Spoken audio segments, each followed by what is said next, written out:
Baik, bismillahirrahmanirrahim. Assalamualaikum warahmatullahi wabarakatuh. Hari ini kita kembali melanjutkan pembahasan kita mengenai kekongruan dan kesebangunan. Hari ini pokok tema bahasannya adalah kesebangunan segitiga.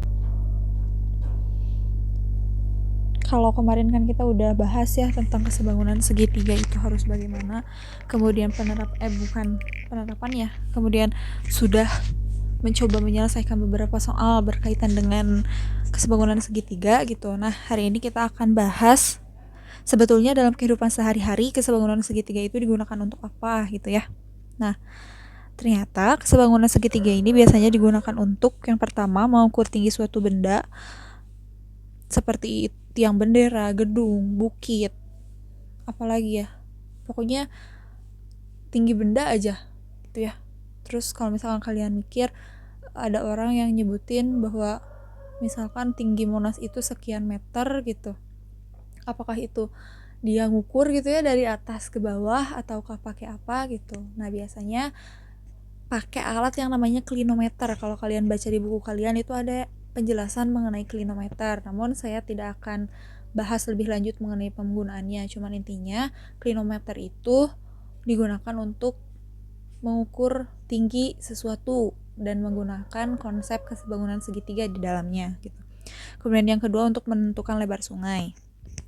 Nah, kita masuk ke contoh soal ya. Ini contoh soal ini kalian wajib untuk mencatat soal dan jawabannya karena saya tidak mengambil soal ini dari buku yang kalian miliki. Gitu. Yuk kita baca dulu. Kita akan memperkirakan tinggi rumah. Katanya, pada suatu sore, sebuah rumah dan pohon yang bersebelahan memiliki panjang bayangan berturut-turut 10 meter dan 4 meter. Jika ternyata tinggi pohon sebenarnya adalah 10 meter, tentukan tinggi rumah tersebut sebenarnya. Berarti, untuk mempermudah kita bisa menggambarnya terlebih dahulu. Misalkan, ini rumahnya. Kemudian ini pohonnya. Kan bersebelahan ya. Nah, kemudian kita bikin bayangannya nih, bayangan rumahnya itu dari sini ke situ, dari sini ke sini misalkan ya, dari dari pangkal rumahnya sampai ke ujung ini, kemudian bayangan pohonnya juga sama tuh.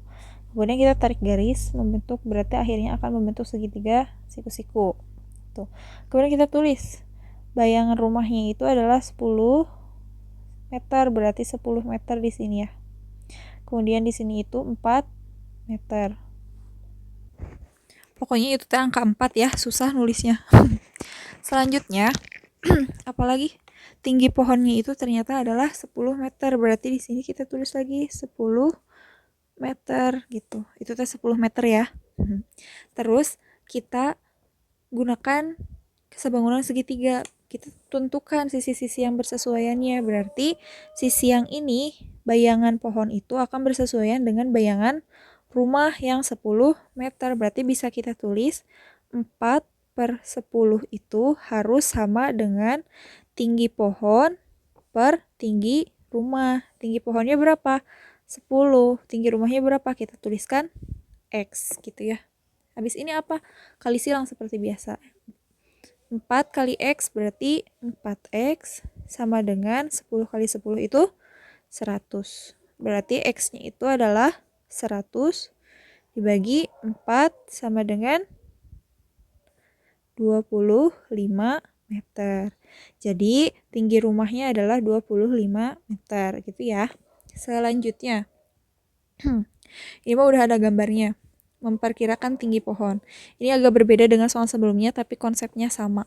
Untuk menentukan tinggi pohon, Ahmad menempatkan cermin di atas tanah di titik E, berarti cerminnya di sini. Kemudian dari titik E, Ahmad berjalan mundur ke titik D, berarti Ahmad itu dari sini mundur ke titik D, di mana jarak sedemikian sehingga dia dapat melihat ujung pohon pada cermin. Berarti kan Ahmad itu matanya di sini. Matanya di titik C nih, Ahmad itu. Nah, Ahmad tuh mundur sampai dia bisa melihat ujung pohon A ini ada di cermin gitu ya. Ada di titik E gitu. Terus teman Ahmad mengukur panjang BE. Panjang BE itu berarti dia jarak cermin ke pohon yaitu sepanjang 18 meter. Jelek tulisannya. Susah. 18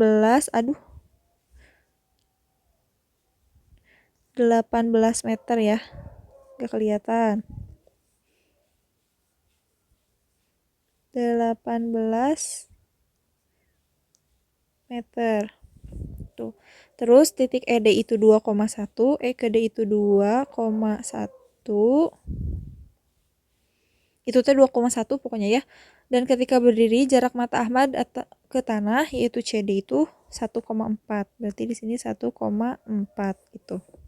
Perkirakan tinggi pohon. Nah, di sini kita tinggal menentukan kembali perbandingan sisi-sisi yang bersesuaiannya mana. Berarti kan tinggi Ahmad itu akan bersesuaian dengan tinggi pohon. Berarti kita bisa tuliskan CD per AB itu perbandingannya harus sama dengan ini jarak Ahmad ke cermin sama jarak pohon ke cermin. Jarak Ahmad ke cermin berapa? Jarak Ahmad ke cermin itu ED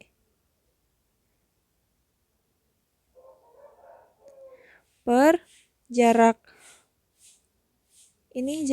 jarak cermin ke pohon berapa? EB.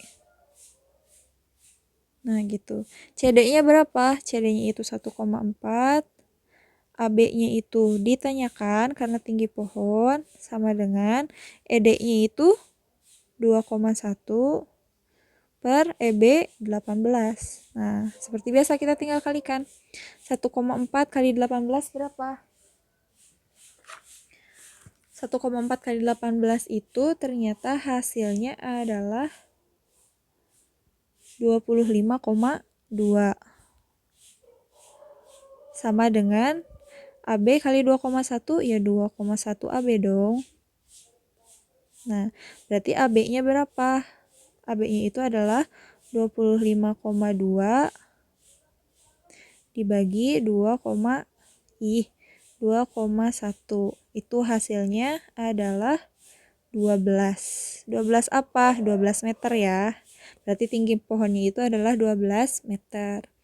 Soal selanjutnya. Diketahui, seorang siswa dengan tinggi badan 150 cm menghadap tiang bendera pada pagi hari yang cerah. Panjang bayangan siswa adalah 2,5 meter dan panjang bayangan tiang bendera adalah 6 meter. Tentukan tinggi tiang bendera tersebut. Nah, hati-hati tapi di sini ini sentimeter, ini meter, ini meter. Nanti tinggi tiang juga kan pasti akan dalam meter. Berarti kita ubah dulu yang 150 cm ini ke dalam meter. Jadi berapa meter? 150 cm itu. 150 cm sama dengan 1,5 meter kan? Nah, berarti kita tulis di sini ini adalah 1,5. 1,5. Terus ini kan tinggi orangnya itu 1,5. Terus apa lagi? Panjang bayangan siswa itu 2,5, berarti dari sini ke sini itu 2,5. Kemudian panjang bayangannya itu adalah dari sini ke sini 6 meter. Nah, habis ini apa? Tentukan tinggi tiangnya kan? Berarti kita tinggal membandingkan seperti biasa. Bayangan per bayangan, berarti kita punya 2,5 per 6 itu harus sama dengan tinggi orang per tinggi tiang 1,5 per X. Kita misalkan X aja ya. Nah, habis itu kali silang seperti biasa. 2,5X kita ke sini ya. Jadi kita punya 2,5X. 6 kali 1,5 itu adalah 9 sama dengan 9 berarti nilai X-nya adalah 9 dibagi 2,5. Hasilnya berapa? 9 dibagi 2,5 itu hasilnya adalah 3,6 meter.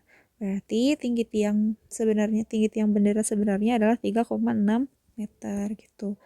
Ini soal yang terakhir, silahkan kalian kerjakan sendiri ya.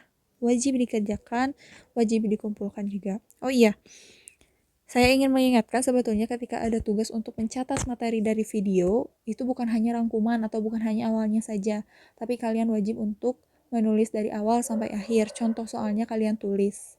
Kalau soalnya udah ada di buku, nggak usah ditulis soalnya. Cukup ditulis jawabannya aja, gitu ya. Jangan sampai saya capek-capek ngomong, capek-capek ngejelasin soal, tapi kalian nggak nulis sama sekali. Karena kalian tahu tulisan itu adalah pengikat ilmu. Kalau kalian lupa bisa kalian buka lagi. Dengan menulis sebetulnya itu adalah cara untuk membantu kita mengingat materi. Gitu ya. Terima kasih atas perhatiannya. Assalamualaikum warahmatullahi wabarakatuh.